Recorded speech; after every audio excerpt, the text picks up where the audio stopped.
ये मेरा ट्रिमर है। चलिए देखते हैं ये कैसे काम करता है। ओहो, एक डीसी मोटर।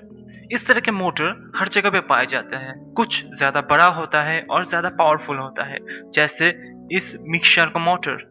ये ट्रिमर के मोटर से ज्यादा पावरफुल है। कुछ टॉयज में भी मोटर होते हैं, जैसे ये रिमोट कंट्रोल कार, और बड़े बड़े पंप में भी पावरफुल मोटर्स होते हैं। बट हर डीसी मोटर एक बड़ा ही सिंपल प्रिंसिपल पे काम करता है। चलिए देखते हैं डीसी मोटर कैसे काम करता है।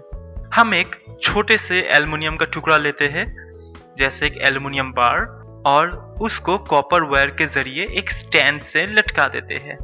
अब एक हॉर्सशू मैग्नेट को इस तरह से प्लेस करते हैं ताकि वो एल्युमिनियम बार मैग्नेट के दो पोल्स के बीच में हो।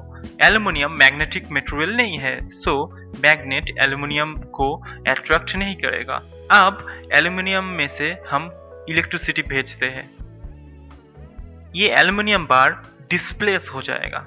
मतलब अगर हम कोई इलेक्ट्रिसिटी कैरियर को एक मैग्नेटिक फील्ड में रखते हैं तो उसके ऊपर एक फोर्स अप्लाई होता है। मैग्नेटिक फील्ड में रखे हुए एक इलेक्ट्रिसिटी कैरियर के ऊपर किस तरह फोर्स अप्लाई होता है, ये हम एक बहुत ही सिंपल रूल से पता कर सकते हैं। That is called Fleming's left hand rule. अपने थंब, इंडेक्स फिंगर और मिडिल फिंगर को इस तरह से स्ट्रेच कीजिए ताकि वो एक दूसरे के परपेंडिकुलर हो। इस तरह से अगर इंडेक्स फिंगर मैग्नेटिक फील्ड की तरफ पॉइंट कर रहा है और मिडिल फिंगर करंट की डायरेक्शन की तरफ पॉइंट कर रहा है, तो थंब उस डायरेक्शन पे पॉइंट करेगा जिस डायरेक्शन पे कैरियर के ऊपर फोर्स अप्लाइड होता है। मतलब जिस तरफ कैरियर मुड़ जाएगा। चलिए देखते हैं ये सिंपल रूल डीसी मोटर पे कैसे अप्लाई होता है। ये है डीसी मोटर का एक सिंपल सा मॉडल। एक कॉइल जो दो मैग्नेटिक पोल के बीच में रखा गया है। जनरली एक हॉर्सशू मैग्नेट के दो पोल। ये कॉइल के दो टर्मिनल्स दो हाफ रिंग के साथ जुड़ा हुआ है, जो एक एक्सेल के चारों ओर फ्रीली रोटेट कर सकता है। अब देखिए क्या होता है जब हम इस कॉइल में से इलेक्ट्रिसिटी पास करते हैं। ध्यान से देखिएगा, इलेक्ट्रिसिटी इस आर्म से कॉइल में फ्लो होता है।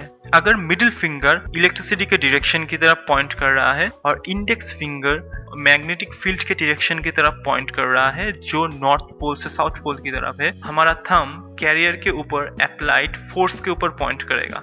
मतलब कैरियर के ऊपर डाउनवर्ड फोर्स अप्लाई होगा। मतलब कैरियर नीचे की तरफ चला जाएगा। मतलब ये आर्म नीचे की तरफ चला जाएगा। अब ऑपोजिट आर्म में इलेक्ट्रिसिटी का डायरेक्शन उल्टा है।